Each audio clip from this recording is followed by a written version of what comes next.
Dahil pa rin sa bagyong Helen, naka-red alert ang Cordillera Administrative Region kaya inabisuhan ang mga nasa landslide-prone areas na lumikas muna.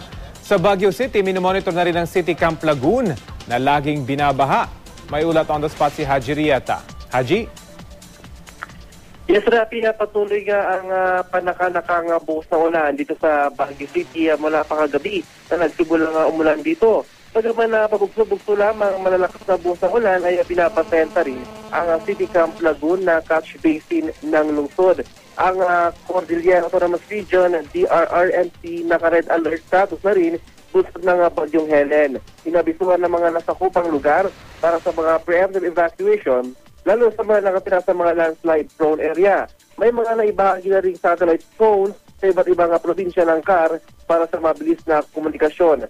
Sa ngayon na Rafi ay bukas pa rin ang Quezon Road, Marcos Highway at ang Nagilan Road para sa mga papasok at bababa ng Benguet. At binabantayan din ang mga taniman ng gulay sa iba't ibang lugar sa Benguet at umaasa na huwag na sanang mapinsala ang mga ito. At yan muna pinakamainit na balita mula dito sa Baguio City, Rafi. Maraming salamat, Haji Rieta.